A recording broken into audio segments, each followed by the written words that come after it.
আজকে আমার এখানে আসা হচ্ছে আমার বিবেকের তাড়নায়। আমি এমন একজন ব্যক্তি, আমি আমার বিবেককে দিয়ে আমি পরিচালিত হই। আমি অন্যায়ের বিরুদ্ধে প্রতিবাদ করি, আমি যতটুকু পারি আমি আমার অবস্থান থেকে করি। আজকে আমি বঙ্গবন্ধুর এই 32 নম্বরের এই বাসায় সেই আবেগের কারণেই আমি উপস্থিত হয়েছি, এবং আমি এটা কোনো অবস্থাতেই মেনে নিতে পারি না যে আমাদের ইতিহাস ঐতিহ্য, কারণ বঙ্গবন্ধু হচ্ছেন আমাদের স্বাধীনতার প্রতীক, তিনি বাংলাদেশের সম্বল। আমাদের বঙ্গবন্ধুকে ইতিহাসের আলোকে এবং মোড়কে আমাদের প্রিজার্ভ করে রাখতে হবে। বঙ্গবন্ধুকে অসম্মান করা হচ্ছে আমাদের মুক্তিযুদ্ধের পূর্ববর্তী 23 বছরের গণ আন্দোলন, যেই গণ আন্দোলনের মাধ্যমে আমরা মুক্তিযুদ্ধ করে দেশ স্বাধীন করেছিলাম।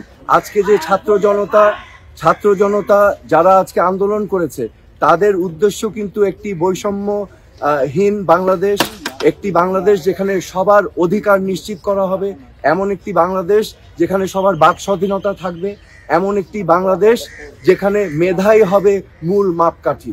তো আমাদের মুক্তিযুদ্ধের চেতনাই কিন্তু সেই চেতনা, কিন্তু দুর্ভাগ্য আমাদের, আমরা এই আদর্শটাকে বাস্তবায়ন করতে পারিনি বাংলাদেশে এই পর্যন্ত।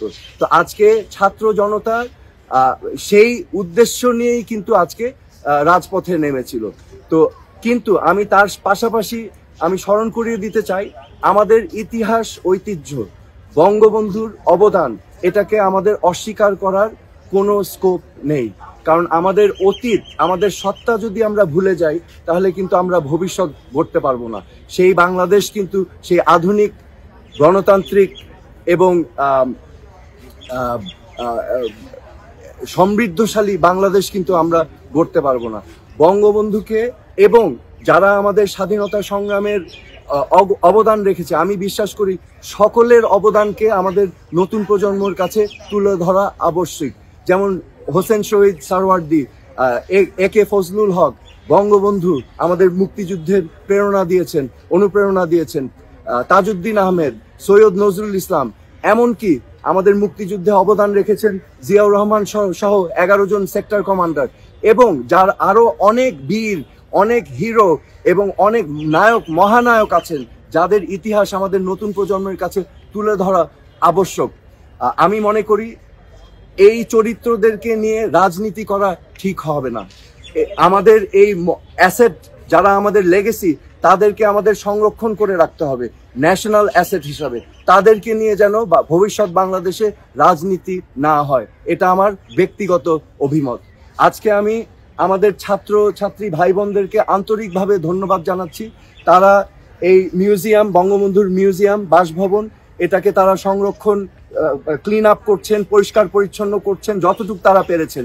কারণ দুর্বৃত্তরা, আমি আবার বলছি, এই ঘটনা ঘটিয়েছেন কিছু সংখ্যক দুর্বৃত্তরা এই ঘটনাটা ঘটিয়েছে, এবং আমি তাদেরকে স্বাগত জানাই।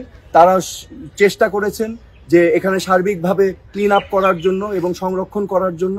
আমি আন্তরিকভাবে ধন্যবাদ জানাচ্ছি এখানে সকলে, তোমরা যারা আছো।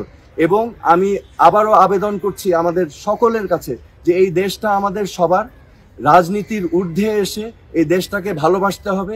এবং আমরা যে যেখানে আছি, আমি রাজনীতিতে নেই, আমিও চেষ্টা করছি আমার অবস্থান থেকে আমি যতটুকু পারি আমি বলার চেষ্টা করছি।